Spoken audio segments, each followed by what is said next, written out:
আমি ভ্রু কুঁচকে রিত ভাই দিকে তাকিয়ে রইলাম। মানুষটাকে আমার সুবিধার মনে হচ্ছে না। বাবা মা এই কোন মানুষের পাল্লায় পড়লো কে জানে। আমি ভেবেছিলাম বাসার ঘরে কথাগুলো বলার পর মানুষটার দুইটা প্রতিক্রিয়া হতে পারে। এক, তোমাকে বিয়ে করেছি কি আলাদা থাকার জন্য, এখন তুমি আমার বিয়ে করাবো, তো তোমাকে ছেলে আমার একটু পাপ হবে না, এই টাইপের কিছু। আচ্ছা সময় নেই, আগে তুমি আমায় চেনো জানো, তারপর না হয় আমার কাছে এসো। তুমি যত সময় নিবে নাও, আমার প্রবলেম নেই। আমি কখনো তোমার কিছুর জন্য জোর করবো না, এই টাইপের কিছু। কিন্তু আমার ভাবনা কি জলে ফেলে লোকটা কোনো পাত্তাই দিল না আমাকে। অপমানিত বোধ করলাম আমি। আর লোকটা নিচে বিছানা করে শুয়ে পড়ে কি সুন্দর ঘুমাচ্ছে। আমিও এটা নিয়ে ভাবলাম না, কাপড় চেঞ্জ করে নিলাম। অনেক রাত হয়েছে, এবার ঘুমাতে হবে। সকালে ঘুম ভাঙতে দেখি সে এখনো ঘুমাচ্ছে। সারা রাত এদিক ওদিক ছটফট করলো ইঁদুরের মতো। হয়তো নিচে ঘুমানোর অভ্যাস নেই তার। এক মুহূর্তের জন্য হলো আমার একটু মায়া হয়েছিল মানুষটার জন্য। যাই হোক, স্বামী তো, তবু আমি মানবতা দেখালাম না। আমাকে পাত্তা না দেওয়ার কৌশল নেব আমি। জ্বালানো তো সবেমাত্র শুরু। সকালে তাড়াতাড়ি উঠে গেল রিত ভাই। চোখগুলো লাল হয়ে আছে, দেখেই বোঝা যাচ্ছে রাতে ঘুম হয়নি তার।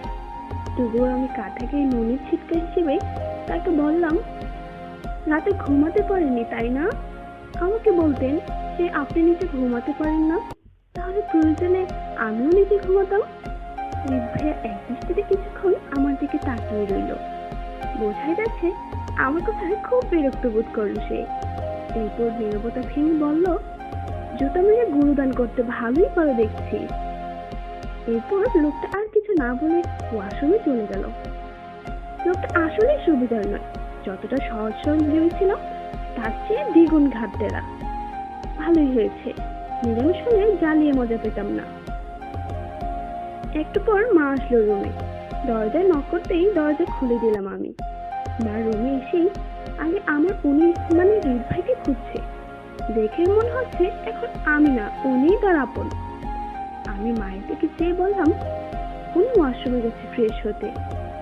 মা আমার হাত ধরে নিয়ে খাটের উপর বসালো। এরপর বলল, রিদের সাথে কথা হয়েছে তোর? আমি কিছু বলতে গিয়েও থেমে গেলাম। এরপর বললাম, হয়েছে, তবে মানুষটা এত সুবিধার না, কেমন গম্ভীর প্রকৃতির, ভাব বেশি মনে হয়। ডাক্তাররা এমনই হয়, আস্তে আস্তে সব বুঝে যাবি। এখন সে বের হলে ওকে নিয়ে নাস্তা করতে আয়। দুপুরে খাওয়া দাওয়া শেষে আমাকে নিয়ে রওনা দিল আমার শ্বশুর বাড়ির উদ্দেশ্যে। দুইটা গাড়ি, প্রথমটাতে মামা মামি আর ড্রাইভার, আর দ্বিতীয় গাড়িতে আমি, সে আর তার দুই বন্ধু। ভাইয়ার দুই বন্ধুর সামনে বসলো, একজন গাড়ি চালাচ্ছে আরেকজন পাশে, আর আমি আর সে বসলাম পেছনের সিটে। বাবা মা আমার সাথে যাচ্ছে না, তারা কলেজ খোলার আগের দিন গিয়ে আমায় নিয়ে আসবে। এখনই কয়েকদিনের জন্য পাঠাচ্ছে, যাতে শ্বশুর বাড়িটা একটু ভালো করে দেখে বুঝে বাড়ির সামনে পরিচিত হয়ে আসতে পারি। এরপর আমার এক্সাম শেষে তখন অনুষ্ঠান করে তুলে দিয়ে আসবে।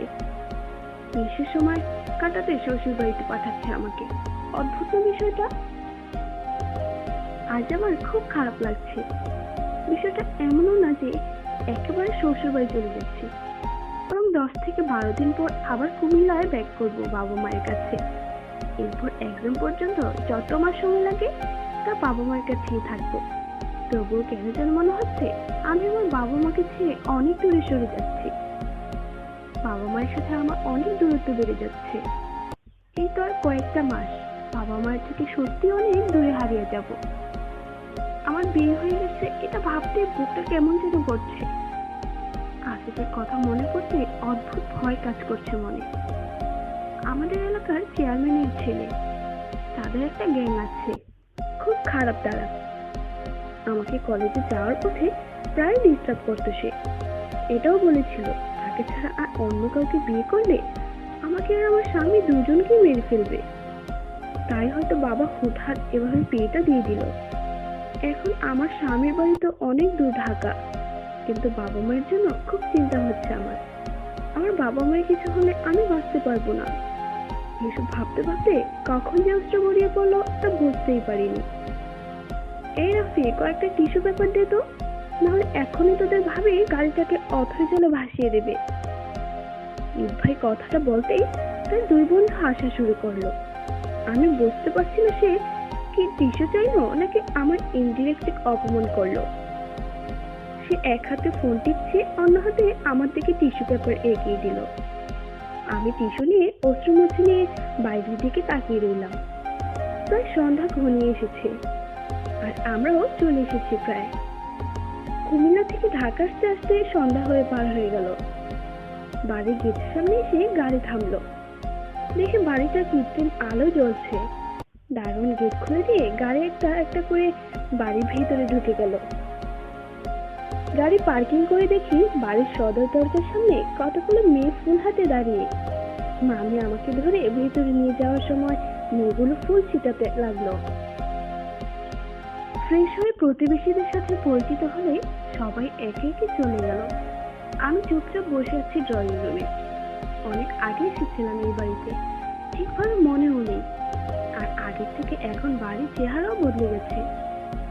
ভাই নাকি হসপিটালে চলে গেছে জরুরি কল পেয়ে। কত ব্যস্ততা তার, নতুন বউকে সঙ্গ দেওয়ার সময় পাচ্ছে না সে। একেবারে অনুভূতিহীন একটা মানুষ।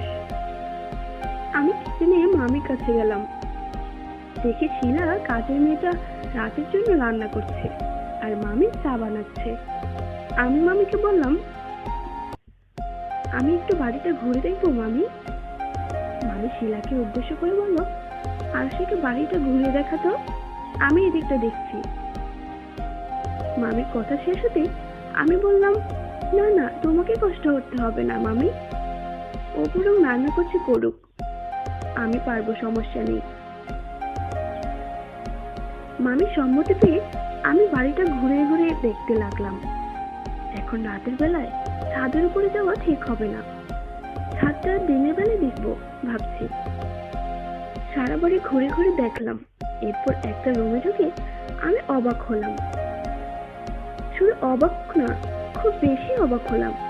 রুমটার দেয়ালে অনেকগুলো ছবি ঝোলানো, যেগুলো অন্য কারণে আমার ছবি।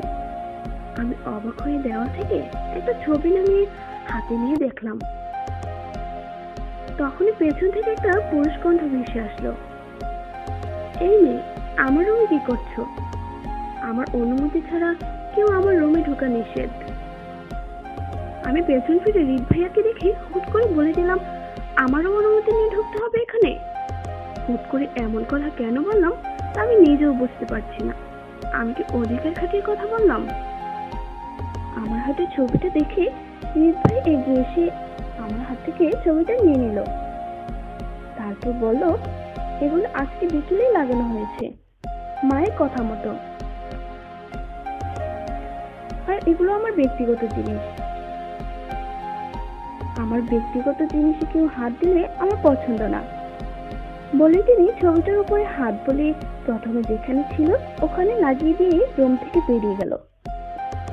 আমি অবাক হয়ে তাকিয়ে রইলাম তার দিকে। তবে সে একটা কথা মিথ্যে বলেছে, তা আমার কাছে পরিষ্কার। আর তা হলো, ছবিগুলো আজকে লাগানো হয়নি।